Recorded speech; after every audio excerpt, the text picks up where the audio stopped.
그동안 수차례에 걸쳐 강해오던 요한 1서를 오늘로서 이제 마무리를 할까 합니다. 우선 오늘 제목이 우상이란 무엇인가? 우상이란 무엇인가? 이상하죠? 지금까지 흐름상 문맥적으로 봐도 예수님의 신성에 대해서 또 삼위 하나님의 각각의 역할에 대해서 쭉 치열하게 신학적인 논증을 해오던 요한이 전혀 문맥적으로도 좀 어색해 보이는데 결론을 뜬금없이, 사실은 뜬금없는 건 아니지만 우리가 느낌상 갑자기 우상에 대해서 마무리를 해버릴까? 그 이유를 우리가 조금 오늘 마지막 파트인 18절서부터 보도록 하겠습니다. 18절을 제가 좀 읽죠. 하나님께로부터 난 자는 다 범죄하지 아니하는 줄을 우리가 아노라. 이 한마디만 들어도 벌써 숨이 콱 막히는 게 어마어마하죠. 하나님께로부터 난 자는 다 범죄하지 아니하는 줄을 우리가 안다. 이게 도대체 무슨 말이며, 또 하반절에 보니까 하나님께로부터 나신 자가, 난 자가 있고 하나님께로부터 나신 자가 있어요.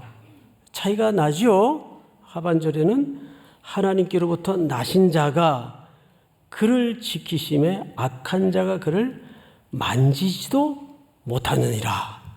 그러니까 오늘 18절은 크게 두 구역으로 나뉘어집니다. 첫째는 하나님께로부터 난 자, 그리고 하반절에는 하나님께로부터 나신 자. 그러면 희미하게나마 이 두 존재에 대해서 각각의 의미를 알겠죠. 하나님께로부터 난 자는 누굽니까? 누구죠? 자신 있게. 우리를 얘기하는 거예요. 예. 난 여기 해당이 안 될 것 같은데 그러면 안 돼요. 예. 그럼 저부터 자격이 없죠. 일단 하반절에 하나님께로부터 난 자는 성도들의 존재를 얘기하는 거예요. 그렇다면 더더욱 이해가 안 되는 것이, 하나님께로부터 난 자는 다 뭐하지 아니한다? 이제 여기서부터 어떻게 하면 좋죠? 예. 오늘도 벌써 내 속을 헤아려 보면 오만 가지 악이 왔다 갔다 스쳐 지나가곤 했는데 이건 무슨 말일까? 이 말은 이런 뜻입니다. 다시 말해서 우리 요한일서 1장을 좀 한번 자막으로 볼까요? 8절서부터 읽겠습니다. 요한일서 1장 8절.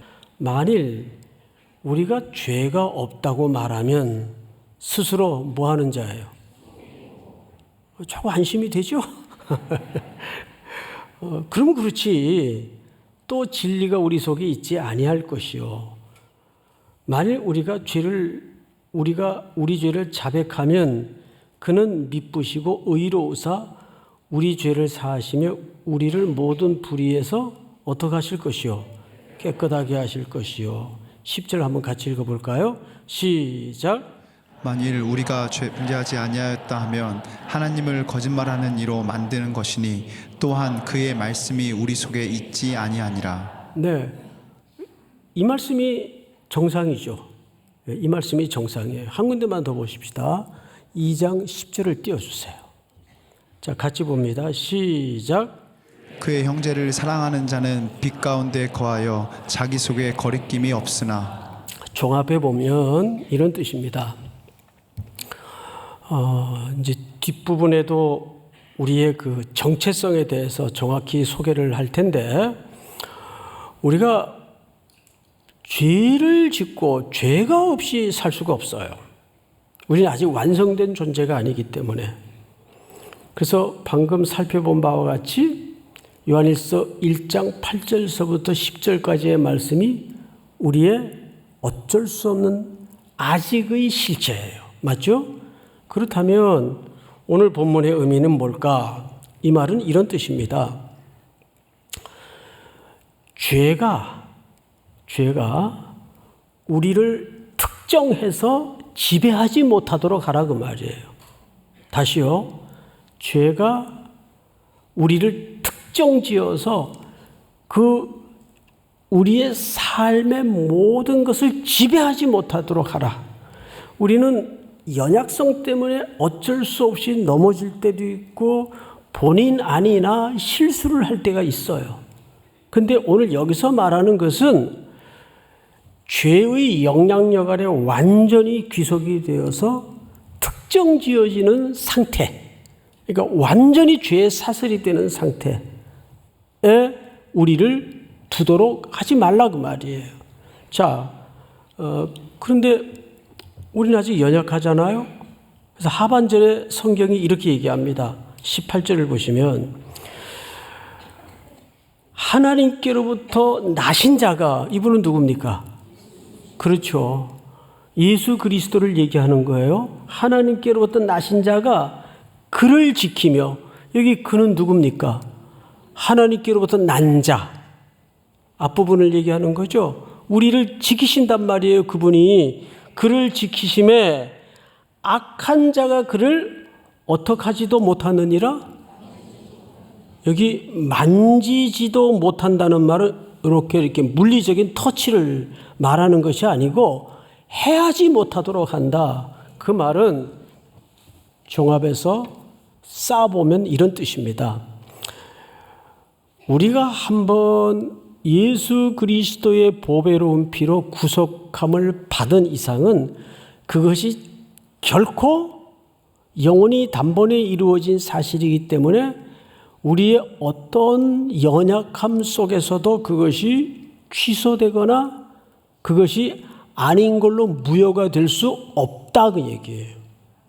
그러니까 이것은 무엇을 우리에게 확인시키는가 하면 신자의 정체성과 구원의 안전과 확신에 대한 본문입니다. 무슨 말인지 알겠죠? 그러니까 많은 성도들이나 아직 성경의 기반에 약한 청년들 같은 경우에는 그러다 보면 잘못된 가르침, 특별히 율법주의적인 가르침에 자기의 정체성마저도 흔들거려서 역시 나는 이쪽이 아니야. 그냥 절로 가자. 이렇게 하면 안 된단 말이에요. 뭔 말인지 알겠어요? 예수 그리스도의 구원은 결코 여러분들의 행동 여지에 따라서 넘어지고 또 일어서는 그런 것에 상관없이 영원히 단번에 완료 시제로 돼 있어요. 문법 자체가. 여기 보시면 하나님께로부터 난 자라는 말은 완료 수동형 분사로 돼 있어요. 저도 이런 문법에 대해서 굉장히 약한데 완료 수동형 분사라는 말은 이미 하나님의 어린 양이 되신 예수님의 십자가의 사건을 통해서 우리는 구원이 완성이 됐는데 그것이 과거로 단회적으로 끝나는 게 아니라 완료 무슨 형? 수동형. 그것이 내 의지와 상관없이 얻어지고 주어지고 이루어진 일이란 말이에요. 근데 그게 분사형으로 되어 있다는 것은 오늘 여기 문법에서 무슨 뜻인가 하면 과거에 일어났던 그 영향력과 그 사건이 지금도 내 삶에 영향력을 끼치고 있다는 말입니까? 과거에 끝났다는 말입니까? 지금도 분사형이라는 말은 계속해서 그 영향력이 오늘까지 내 삶을 지배하고 이어지고 있다는 얘기예요. 이것이 십자가의 사건이에요. 믿습니까? 그러니까 십자가의 사건은 과거에 시간적으로는 일어난 사건이지만 십자가는 과거 시제가 아닙니다. 늘 현재형 사건이에요. 그러니까 예수님이 갈보리 언덕에서 내 죄를 위해 흘려주신 그 피의 공로는 어마어마한 거예요. 놀라운 거예요. 지금도 그 갈보리 언덕의 피의 공로가 내 삶을 지배하고 있단 말이에요. 믿습니까? 그래서 18절을 보시면 이 말은 그래서 신자들의 정체성과 안전과 확신에 관한 이야기구나. 그렇다면 자, 여기 하나의 이제 발전적 과제가 하나 만들어집니다. 그게 뭐냐면 내 신분이 이렇게 하나님의 말씀을 통해 확인이 되었다면 우리는 어떻게 살아야 될까요? 그 신분에 맞는 정체성에 맞게 살아야 돼요. 맞죠? 내가 하나님의 자녀니까 하나님께로부터 난 자이고 하나님께로부터 나신 자가 나를 지켜주시고 지속적으로 보호하고 계세요. 그러면 우리는 거기에 걸맞는 정체성을 가지고 살아야 되는 거예요. 그 이야기를 오늘 본문 다음 절에서 이렇게 하는 겁니다. 19절 제가 읽겠습니다. 또 아는 것은 우리가 하나님께 어떻게 하고 속하고 온 세상은 악한 자 안에 처한 것이며, 자, 이제 여기에서 우리가 신자의 피할 수 없는 이분법적 신분을 이해해야 됩니다. 이건 이원론하고는 좀 다른 개념이에요. 영지주의자들은 그 당시에 물질을 악한 것으로 봤어요. 그렇죠?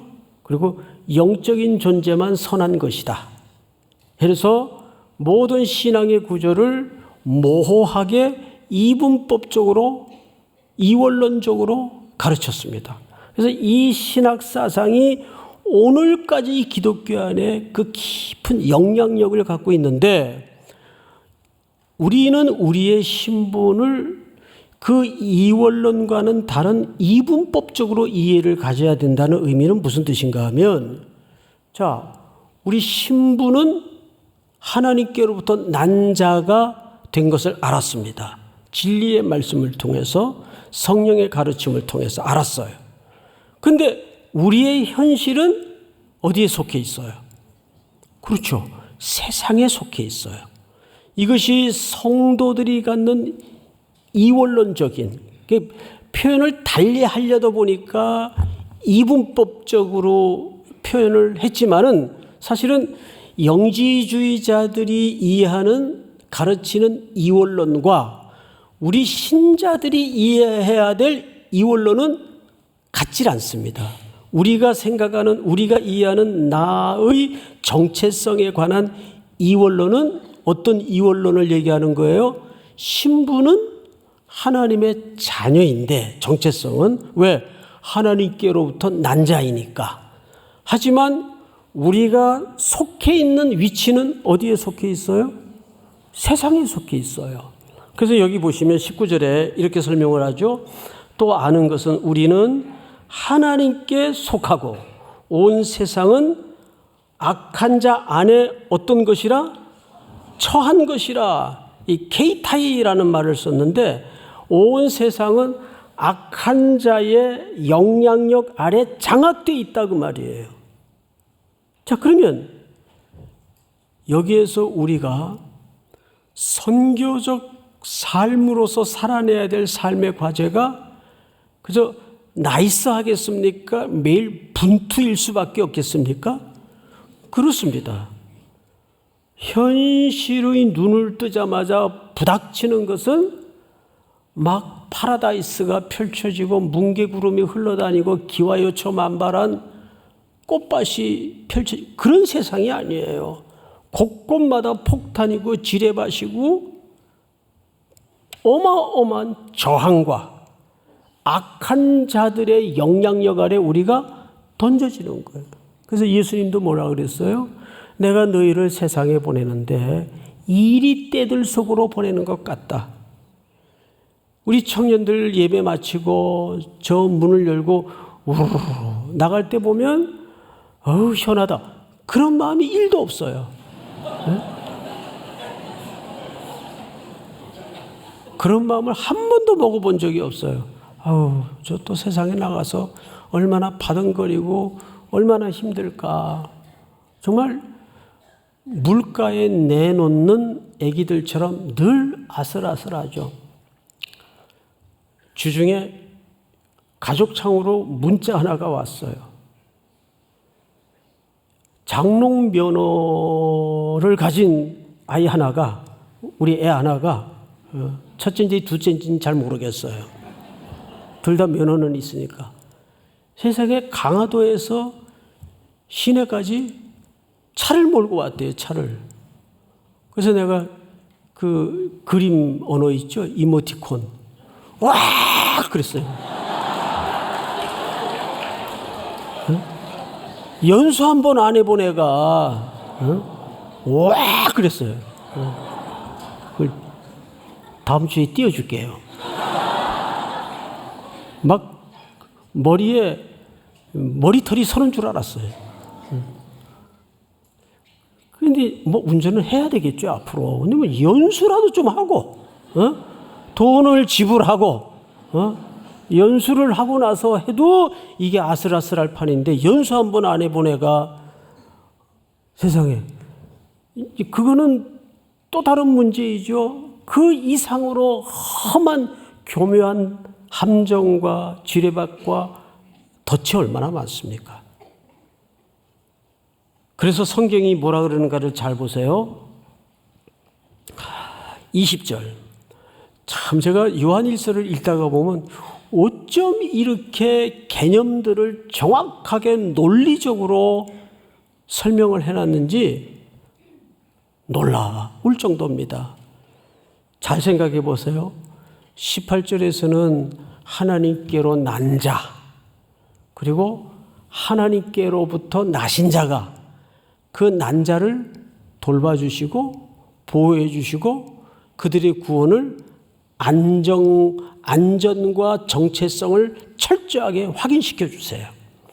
너희들이 누리는 구원은 갈보리 언덕에서부터 지금까지 어떤 경우에도 흔들릴 수 없는 정체성을 가진 신분이다. 그 얘기를 18절에서 하죠. 그리고 19절에서는 이렇게 얘기를 합니다. 또 아는 것은 우리는 하나님께 속하고 온 세상은 악한 자 안에 처한 것이며, 그래 이것은 냉엄하고 냉정한 현실을 얘기하는 거예요.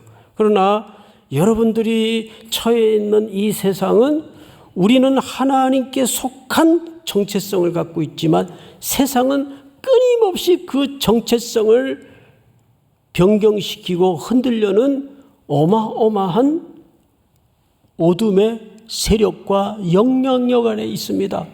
그러면 어떻게 하면 좋겠습니까? 그것이 지금 20절에 말하고자 하는 논의입니다.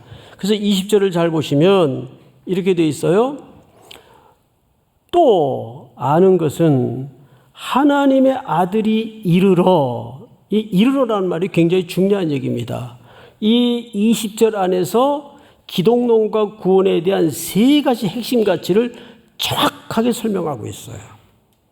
왜 우리가 그럼에도 불구하고 이분법적 삶에 서 있지만 그럼에도 불구하고 우리가 승리할 수 있는가에 대한 이야기를 기독론과 구원관에서 설명하고 있어요. 그러니까 여러분, 우리가 좋은 책을 읽는 것도 필요하고 교양서적을 읽는 것도 필요하지만 제가 지지난주에 그런 말씀을 드렸죠. 오스기니스가 이 시대의 두 가지 특징을 설명했습니다. 첫째는 신자들 가운데 예수 그리스도와 인격적인 교제와 인격적인 삶을 맺고 그 신분의 확고한 교제 속에 살아가는 사람들이 극히 드물다. 이것이 현대교회의 위기라고 특정을 지었고, 두 번째는 성경의 문맹자가 너무 많다. 성경을 다 읽어낼 줄 아는데 성경과 깊이 호흡을 쏟고 성경을 읽으면서 그 문자를 뛰어넘어서 문자 속에서 튀어 올라오는 하나님의 호흡, 표정 이런 거를 경험하는 독자들이 너무 적다 그 말이에요. 그래서 여러분 성경을 읽다 보면 성경은 온 우주를 담아내는 것을 넘어서서 그 하나님의 깊이를 우리에게 너무너무 정확하게 소개를 합니다. 그래서 첫 번째 기독론과 구원론으로 세 가지를 설명을 하는데 그 설명을 잘 들어보시기 바랍니다. 첫째가 뭐냐면 또 아는 것은 하나님의 아들이 어떻게 해요?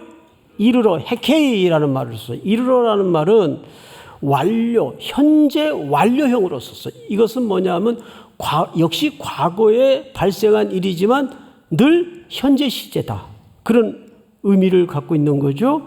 우리 요한복음 1장 14절을 띄워주실까요?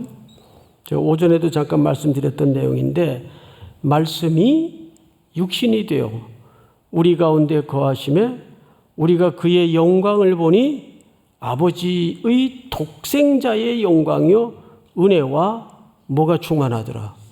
진리가 충만하더라. 그래서 예수님은 진리가 충만하신 분이에요. 이 얘기를 왜 할까요?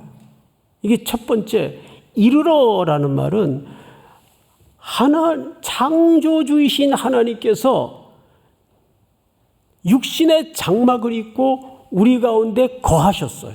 그래서 우리 안에 내주하십니다. 그리고 우리는 그분 안에 내주하게 됩니다. 그러니까 먹고 마시는 관계가 되었어요. 오전에 이렇게 설명을 드렸죠. 구원받은 이스라엘 백성들이 홍해를 건너자마자 제일 먼저 시내산 밑에 올라가서 말씀을 받아요. 그리고 거기서 예배를 배우기 시작합니다. 이 말씀을 수여받은 이스라엘 백성들이 시내산에 머문 지 2년 만에 이제 본격적인 광야의 여정을 시작하는데 제일 먼저 무슨 설계도를 받는다고요? 장막을 만들라는 설계도를 받아요. 근데 그 장막 만드는 게 설계도를 성경에서 읽어보면 재정이 많이 들어요. 재료도 필요하죠. 뭐 전부 그 보석들이 어마어마하잖아요. 기둥도 세워야 되고 그것도 최첨단 조립식으로 이동이 언제나 가능하도록 이렇게 설계도가 주어집니다. 근데 광야에서 백성들이 그거를 만들어내요. 그러면 그 장막은 광야에서 항상 백성들이 머무는 한복판에 세워지도록 되어 있는데 그 뭐 하는 장소입니까? 하나님과 피조물이 만나는 장소예요. 그 만남의 장소입니다. 이 회막 자체가, 이 성막, 이 장막 자체가. 그러면 이 장막이 갖는 구약의 언어는 오실 육신의 몸, 그래서 육신을 성경에서는 장막이라 그래요. 사도 바울이 그 표현을 쓰죠. 육신의 장막이 거두어지면 사도 바울은 나는 떠나간다라는 표현을 써요. 텐트가 거두어지면 병사들은 집으로 돌아가는 겁니다. 사도 바울이 나의 떠날 기약이 가까웠도다 할 때 그 떠날이라는 말이 디파처. 이제 나는 아버지 집으로 간다. 이 육신 장막을 벗고 그 뜻이에요. 그래서 예수님이 요한복음 1장에서 말씀이 육신이 되어 장막으로 우리 가운데 거하심에 우리가 그 영광을 보니 누구의 영광이었어요? 독생자의 영광이요 은혜와 진리가 충만하더라. 헤케이라는 말은 그 이르러 거하다 그 말이에요. 그러니까 하나님께로부터 나신 분이 하나님께로부터 난 자를 보호하기 위해서 성육신 하시는 겁니다. 낮아지셔서 맞추시기 위해서 오시는 사건이에요. 자, 그런데 두 번째 이르러 우리에게 뭘 주세요? 지각을 주세요.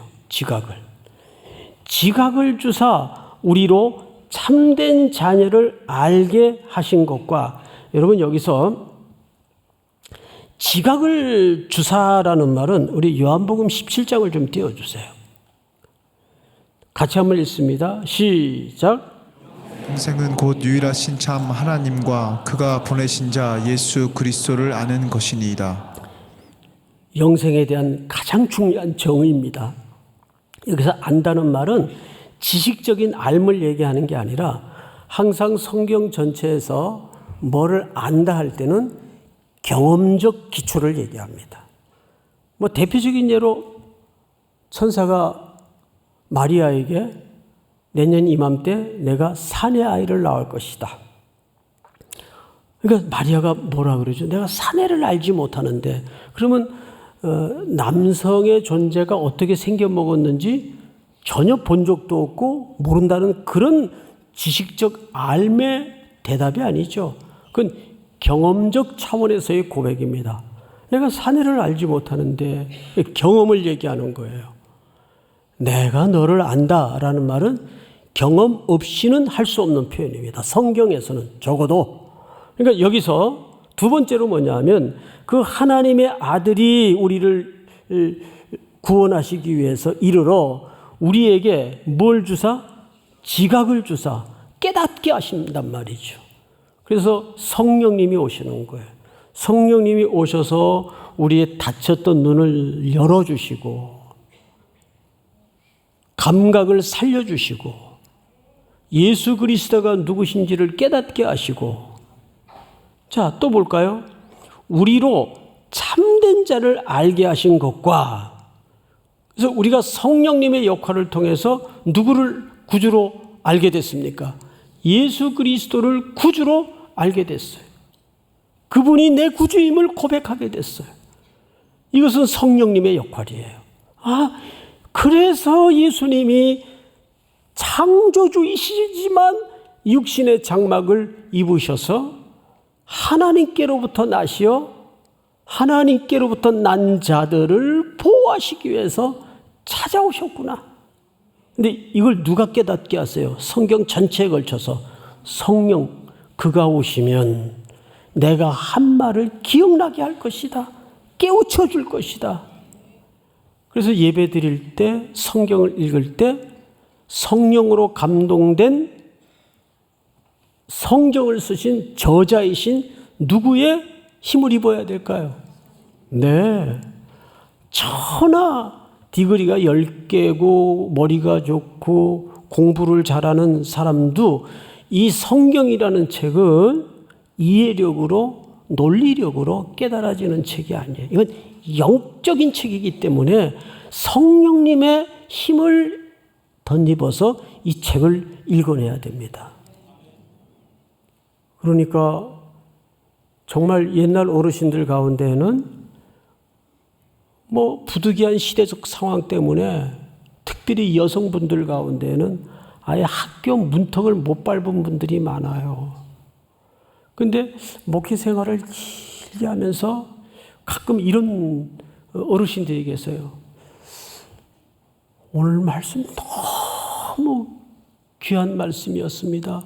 제가 말씀을 듣다가 울었습니다. 그래요. 근데 오늘 말씀은 대박으로 어려웠던 말씀이거든요. 그래서 제가 진짜 한번 물어봤어요. 권사님, 어느 대목에서 그렇게 은혜가 됐습니까? 그랬더니 앉아서 쫙 설명을 하는데 기절초풍할 뻔했습니다. 정확하게 깨닫고 계세요. 말씀을 듣는 귀 자체가 논리력으로 이해력으로 되어지는 게 아니구나. 깊이 늘 하나님과 교제하다 보면 그 영의 어마어마한 세계에 대한 진리가 확 깨달아지는 거예요. 이건 배움으로 이루어지는 게 아닙니다. 믿습니까? 그래서 그 은혜를 여러분들이 청년 시절서부터 젊은이들부터 사모할 줄, 목말라 할 줄 알아야 됩니다. 믿습니까? 자, 이제 다 왔어요. 세 번째, 첫째는 하나님의 아들이 이루셨고 우리에게 지각을 주셔서 그 참된 자가 누군지를 깨닫게 하셨고, 알게 하신 것과 또한 우리가 참된 자, 곧 그의 아들 예수 그리스도 안에 있는 것이니 그는 참 하나님이시요 무엇이라? 영생이시라. 참 하나님이시요 영생이라는 말은 사실 무슨 뜻인가 하면 영생이라는 개념은 연합을 얘기합니다. 예수 그리스도와 내가 연합될 때 그 예수의 생명이 누구에게 덧입혀지는 거죠? 내게 덧입혀지는 겁니다. 그래서 내가 그리스도와 어떤 존재로, 그러니까 요한복음 15장에 보면 그 유명한 아버지는 농부, 예수님은 포도나무, 우리는 그 가지니 그랬어요. 그래서 가지가 나무에 붙어 있으면 열매는 어떻게 맺히는 거라고요? 저절로 맺혀지는 거지. 그래서 열매를, 지금까지는 한국교 분위기가 어떠했는가 하면 열매를 맺기 위해서 막 무먼트를 하고 골기대하고 뛰두르고 막 거리로 나서고 플래카드 들고 이런 식이었어요. 그런데 여러분, 사도 바울이 그의 전체 서신에서 가장 강력하게 내건 주제가 뭐냐 하면 엔 크리스토스입니다. 그리스도 안에서, 그 뜻이 헬라말로 그리스도 안에서. 그러니까 우리가 그리스도 안에서 그 그리스도와의 연합된 그 생명의 교제와 생명의 관계가 그 복된 희열이 그리스도와 함께 매일 이루어지면, 야, 이 선교 가지마 그래도 담 넘어서라도 가요. 그러니까 신앙생활은 그게 정상이에요. 말려도 하게 돼 있어요. 이 좋은 걸, 이 기쁜 걸 누가 말려? 그러니까 그런 경우에는 뭐 흔히 좀 속어적 표현으로 미쳐서 한다 그러죠. 미쳐서 하는 사람한테 아유 수고하십니다 그러면 더 환장해요. 가만둬야 돼요. 아유 멋지십니다 그래야 돼. 그때는 뭔 말인지 알겠어요? 그런데 사실은 한국교회 과거에 지금 많이 그런 스타일들이 개선이 됐지만 많이들 자꾸 행위를 강조하고 또 신앙의 어떤 포멀한, 그러니까 다시 말하면 형태적인 걸 자꾸 강조하다 보니까 나도 모르는 사이에 어떤 개념의 가스라이팅이 되냐면, 아, 내가 안수 집사인데 이러고 있어도 이거 되는 건가? 괜찮아. 그러고 있어도 돼요. 예? 자꾸 그런 정죄감을 준단 말이에요. 신앙을 통해서. 그건 잘못된 겁니다. 그것은 가장 중요한 게 뭐냐면 청년들 잘 들으세요. 내가 그리스도 안에 매일 그분의 생명을 나누고 있는 관계에 머물러 있는 거. 이게 가장 중요한 거. 그러다 보면 저절로 선교도 가고 싶고 또 간사도 하고 싶고 안 그러겠어요? 그래서 저는 이 때마다 우리 이제 선거를 3년 만에 하지만은 이렇게 서로 안 되더라도 이렇게 출마를 자원하고 지원하는 모습이 너무 이뻐요. 아주 귀하다. 서로 안 됐더라도 귀하다. 그런 생각이 사실 들어요. 그러니까 우리가 조금 더 그리스도 안에서 순수해지면, 정말 주님만 바라는 태도가 깨끗해지면 그런 남의 눈치 따지고 눈치 볼 이유가 없어요. 그리고 자기 존재를 세상의 세속의 가치로 휘두르고 자기 존재를 뽐내거나 드러낼 이유도 없어요. 내가 명품인데 뭘 그런 걸 치장을 해요. 5캐레트 맞죠?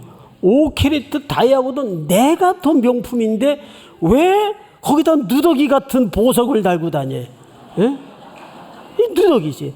아니 수백만 원짜리 옷을 걸쳐봐야 밖에 나가서 세상 사람들은 와 대박, 쟤 돈 좀 있나 보다 이렇게 봐줄지언정 정상적인 멘탈을 가진 그리스도인들이나 하나님의 시선에서는 딱히 보일 것 같아요. 야, 네가 명품인데 그 명품하고는 비교도 안 되는 누더기 같은 걸 왜 걸치고 다니냐? 좀 심했나요? 예. 근데 깔끔하게는 하고 다니세요. 깔끔하게는. 예. 그거는 필요한 것 같아. 그거는. 자, 우리 21절 마지막으로 한번 같이 읽어보십시다. 시작.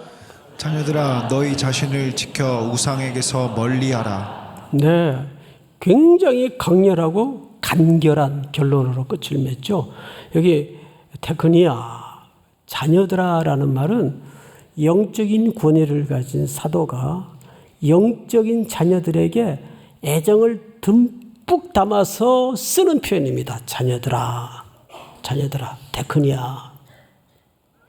제 이름을 편안하게 부르면 그냥 자녀들아라는 말이 돼요. 태근아, 이렇듯이. 자, 그런데 여기 보시면 이제 오늘 주제처럼 왜 이런 흐름에 갑자기 툭 생경스럽게 우상을 멀리하라. 근데 그 앞에 뭐가 돼 있어요? 너희 자신을 어떻게 하여? 지켜. 그랬어요. 지켜. 이 지켜라는 말은 프라소라는 말인데 사실 이게 놀랍게도 군사용어입니다. 군사용어가 등장할 때는 이 전제가 뭘 깔고 있죠. 삶 자체가 전쟁이라는 얘기예요. 자, 그럼 어떤 전쟁이 우리 주변에서 지금 벌어지고 있을까요, 여러분? 여러분 얼굴과 눈빛과 표정을 보면 전혀 전쟁의 일선에 선 병사 같지 않아서 걱정이 되는 거예요. 자신을 지키라는 말은 문법을 보면 이렇게 되어 있습니다. 이것은 군사적 표현인데 굉장히 능동형으로 쓰여집니다. 우리 세상 자체가 아까 우리에게 이분법적인 우리 정체성을 설명하면서 우리는 하나님께로부터 난 자지만 어디에 속해 살고 있다고요? 악한 영향권 아래 살고 있다고요. 그러니까 그 존재 자체가 뭡니까? 전쟁이란 말이에요. 거기서 네 자신을 지키란 말이죠. 그리고 우상을 어떻게 하라고요? 멀리하라. 그래서 우상이란 도대체 뭘까? 우리 자막으로 한번 마지막 보십시다. 기니스는 이게 오스기니스를 얘기하는 거예요. 세속화 사회에서 우상 숭배는 더욱 교묘하고 은밀해진다고 주장한다. 전통적인 우상과는 달리 현대의 우상들은 예를 들어서 옛날에 전통적인 우상은 그냥 물리적인 우상이었어요. 눈에 보이는 것에 절하고 지금도 그런 형태가 아직 남아있는데 그건 오히려 대적하기가 쉬워요. 그런데 더 힘든 게 뭐냐 하면 지금부터 하는 얘기입니다. 현대의 우상들은 종종 인식하기 어려운 형태로 존재한다고 말한다. 다음, 세속화 과정에서 전통적인 가치 체계가 무너지고 새로운 신들, 과학, 기술, 경제 등이 그 자리를 대체한다고 본다. 이러한 세속화 과정은 사람들로 하여금 여기서 중요합니다. 초월적 차원을 배제하고 현세적 가치만을 중시하게 만든다. 여러분, 요즘은 합리적이고 예측 가능한 AI가 주도하는 세상을 이제 이미 우리가 살아가는 한복판에 던져져 있기 때문에 초월적인 신비한 얘기를 하면 사람들이 잘 귀를 기울이지 않아요. 그리고 오컬트 문화를 통해서 오히려 사람들은 혼합주의에 익숙해지고 느낌이 인생의 주체가 되는 이런 시대를 우리가 살고 있단 말이에요. 그게 어떻게 발전하는가를 잘 보십시다. 다음 페이지. 이로 인해 사람들은 궁극적 의미와 목적을 세속적인 것들에서 찾게 되고 아무래도 사람들의 모든 사고방식이 현세적이 되다 보니까 당장 눈에 보이는 것, 만질 수 있는 것, 예측이 가능한 것, 합리적인 것. 그러니까 이로 인해 사람들은 궁극적 의미와 목적을 세속적인 것들에서 찾게 되고, 이는 새로운 형태의 우상 숭배로 이어진다고 말한다. 이것이 새로운 형태의 우상 숭배입니다. 이렇게 세속화된 사회에서는 여기서부터 또 중요합니다. 개인의 자유와 권리가 뭐가 되고 절대화되고 결국에는 자아 자체가 우상이 되는 현상이 발생한다. 이게 정확히 맞는 겁니다. 마지막 페이지 한번 읽어볼까요? 이런 현상은 다시 물질적 풍요와 소비가 삶의 중심이 되는 뭘로 발전한다? 소비주의로 발전을 하는 거예요. 이 행위 자체가 우상 숭배로 가는 세속화 과정입니다. 이런 세속화는 결국 하나님의 존재를 인정하면서도 실제 삶에서는 하나님 없이 사는 기능적 무신론을 만들어낸다고 지적한다. 이것이 오스기니스가 정의한 우상 숭배의 과정입니다. 이제 더 중요한 얘기들이 뒤에 남아 있는데 생략을 한 거예요. 이건 결국 세속화 과정에서 가장 잘 써먹는 사탄의 전략이 뭔지 아십니까? 덜 중요하게 여기도록 만드는 거예요. 다시요. 세속화 과정에 사탄이 가장 잘 써먹는 전략은 가장 궁극의 가치를 덜 중요하게 여기도록 만드는 작업입니다. 오늘 이 말씀이 우리의 삶을 조밀하게 분석해 보면 어느새 나도 그 함정에 거의 가까이 와 있다는 소스라치는 놀람에 우리가 말씀으로 다시 한번 일어나는 시대가 되어야 됩니다. 믿습니까? 예수 그리스도 그분이 내 인생의 주어일 뿐만 아니라 세상의 주인이십니다. 다 일어나십시다. 아무도 예배하지 않는 그곳에서 주를 예배하리라.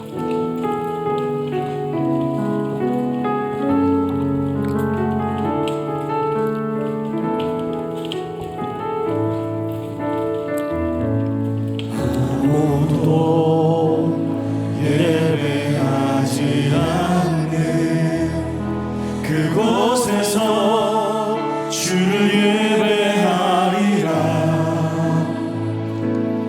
아무도 찬양하지 않는 그곳에서 난 주를 찬양하리라.